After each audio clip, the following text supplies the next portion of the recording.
I think I just spit right there. That was really cool.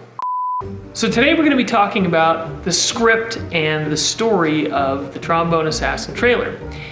And I want to start off by talking about the themes that I'm interested in conveying. Even though this is supposed to be funny, I still want it to be real. I want you to be able to feel, as the audience, some kind of an emotion.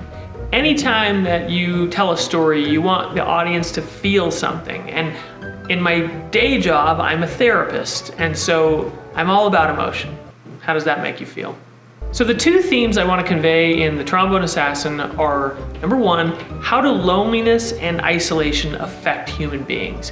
If we have extended periods of time where we're not around other people that we care about, that we are disconnected from people, how does that change humans? That's the first one. And then I also want to talk about or convey something about what I call invisible people. People that are, maybe they're not extroverts, maybe they keep to themselves mostly. Maybe they want to have friends and connections, but they just don't catch anyone's attention. And I want to sort of tell a story about what it's like to be an invisible person. The feel of the trailer that I want to convey is a slow tension building process where you don't really know what's going on until maybe it's too late. This is a really short period of time to tell a story. And then I want it to be funny, because it has to be, because it's the Trombone Assassin, but I don't want it to be ha-ha funny or clown funny. I would like it to be funny because it's ironic that we're taking this so seriously and treating it like this could happen in real life, and that's sort of the ironic comedy of it, but not ha ha ha laughing kind of funny. The first question I had to ask myself when I started thinking about this trailer was, how do you make something both dramatic and funny at the same time? And I think if there's a hierarchy of those two principles, it's drama first and comedy second. That's why the comedy doesn't really come into the trailer until later, as you start realizing how seriously we're taking the subject. It's an uncomfortable funny, because on the one hand, this is an implausible or impossible story. This couldn't really happen in real life. But on the other hand, I want to make it feel real enough that you might just be thinking, man, could this happen in real life? Could a person who is invisible, that nobody notices, get a sniper scope on a trombone and no one pays attention and become an assassin? So it's kind of an uncomfortable, ironic funny as well. There are two main characters. I figure in 3 minutes, we've got, at best, time to introduce and get you to connect to two characters. And so we have currently named Oliver Dastrup, just pull it out of thin air. That's the Trombone Assassin. And then Marshal John Cross. And John Cross is a name that I have loved for years. I came up with it. I didn't come up with it, but I discovered this name in Argentina when I lived there. And there was a kid named Juan Cruz, which in English is John Cross, and I just thought it was the coolest name. So Marshal John Cross, because I assumed that US Marshals would be the ones going after an assassin. But honestly, I have no clue. It's probably a special agent of some sort or another. I've got to figure that out later. But right now, it's a marshal. So how do you tell a story in only 3 minutes? I actually think it is easier to tell a 3-minute story than it is to tell a 120-minute story, because we have to cut out all of the fat. We can only have in this trailer everything that we absolutely need in order to tell the story. I think that makes it way easier, which is one of the many reasons I'm doing a movie trailer and not even attempting a movie.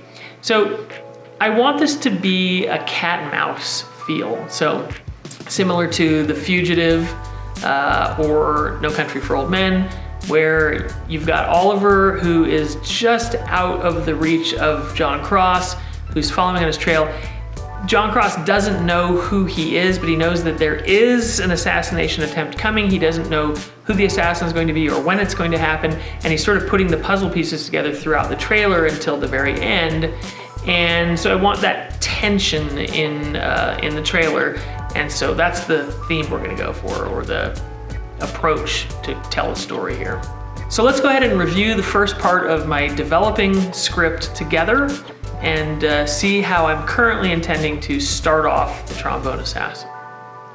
I'm imagining the voiceover at the beginning of this trailer in the voice of Tommy Lee Jones, who clearly we will not have on this movie trailer, but he's one of my favorite actors, and so he's the voice that's inspiring what I'm writing here. So the idea here in the introduction of the trailer is we've got this guy doing sort of normal daily type tasks. He's brushing his teeth, he's taking a shower, he's putting on a shirt. And while he's doing these things, to juxtapose the very normal types of behaviors he's doing, we've got this little monologue happening with John Cross.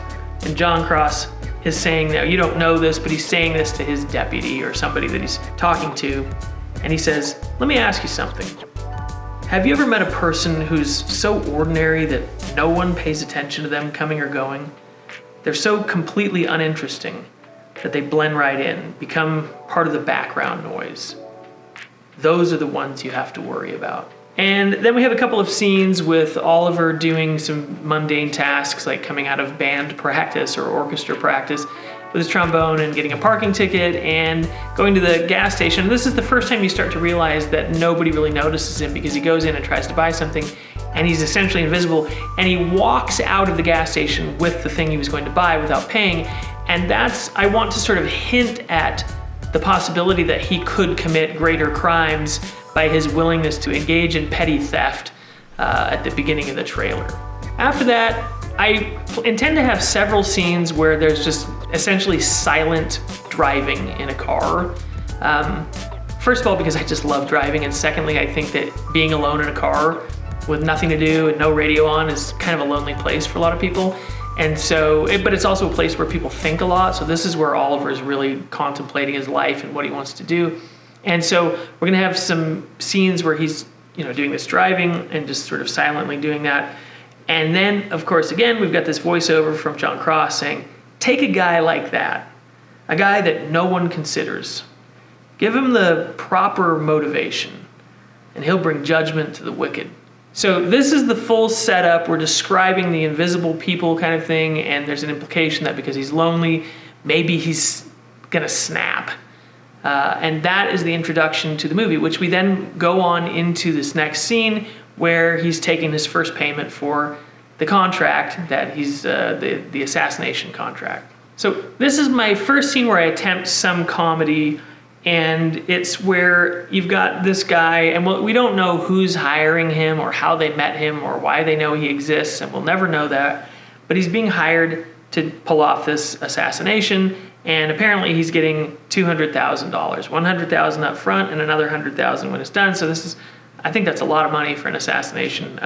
So my first attempt at comedy in the trailer is normally in these movie scenes when people are getting paid for something or if there's like a drug deal happening, there's always this aluminum case that's full of these stacks of bills, and it gets slid across the table and they open it up and check it out. And in this case, he's having someone just basically like chuck the money at him in a paper bag. It's like he's so unimportant that even though they're paying him $200,000 to kill somebody, they can't even be troubled to go get an aluminum case and do this properly like in all the movies. And he even notices it and says, hey, isn't this supposed to come in a briefcase or something? And then the guy, who clearly doesn't care about him, and again, he's the hitman, he's not really important, he's expendable, says, you get a paper bag. And then now Oliver's checking in, because now we get to see sort of the human side of him. He's not just this guy that's snapped and he's gonna go kill somebody, but he wants to do something good, meaningful, important with his life. And so he checks in with this guy and says, and this guy, he's a bad person. He's finding out whether who he's killing is bad. And he's told that yes, he is. And so then there's this resolve like, okay, I now feel comfortable doing this because I'm doing something meaningful. And that then ties back into the he'll bring judgment to the wicked in the beginning of the trailer. So that's the beginning part of the trailer. I feel pretty good about it. This is kind of my second or third draft. It still feels a little bit heavy-handed to me and maybe a little bit aggressive, like I'm trying too hard to convey my point and not letting it sort of convey itself through just what's happening. So I may scale some things back, probably need a bit of help with the dialogue, which again, to me, as I'm reading through it, feels a little bit heavier than, maybe less realistic than you would get in a conversation. I know that dialogue in movies isn't realistic, but it should still sound like somebody would say it, and some of this I'm still working on. So if anybody wants to help, I'm happy to take some feedback, or I'll just kind of keep chipping away at it. Throughout the trailer, my main goal for the audience's emotional state is a conflicted state. I want people to both sympathize with Oliver. They sympathize with the fact that he feels isolated, alone, abandoned, invisible. That we all know what that feels like. And at the same time, upset or concerned or frustrated that he's taken a path that maybe has crossed people's minds. Maybe not assassinations, but it's like, what if I became the bad guy? What if I didn't care what people thought anymore? And he's doing it, whereas most of us, most people restrain themselves. And so it's like this curiosity about his decision-making process and how we got there, but also an upset feeling like you can't just do that. The rest of us choose not to make those kinds of decisions to keep society running properly. So conflicted is the goal for the emotional state of the audience. All right, you never figured for a comedy trailer about a trombone assassin that I would take this thing as seriously as I am, but here we are, and we'll catch you next time. I almost forgot. I actually did forget, but then I remembered. That's how remembering works. The prop money. I showed it a little bit in the video earlier, but I wanted to talk about it. So I actually got this from, of all places, propmoney.com. And this is the stuff that gets used in movies and TV, like the actual stuff. I think there's only a few companies in the world that are allowed to print this stuff. It looks really, really accurate. It does say for motion picture use, for motion picture purposes on it. But it looks really great, and especially on camera, you really can't tell. Now the backs are 1990s $100 bills, and the fronts are the more recent ones. And that's because I actually ordered stacks of 1990s bills, but I really like these more modern ones, so I just swapped out the fronts and hoped that no one would notice. But at any rate, that's where I got this. I think I paid $60 approximately for 10,000 fake dollars. Now, this is interesting because you can buy these where the fronts and the backs are present for every bill, but it's cheaper if you get it the way I did, which has just the green edges on it. And then you can just slide a bill in front and back. And if you're not gonna show all the bills on camera, then this stuff looks great. So I got $100,000 worth of it to film in the trailer, and it's just kind of fun. So propmoney.com, and now they text me like constantly with all their little deals. So at any rate, not that people would normally be looking for this, but that's where I found it. See ya.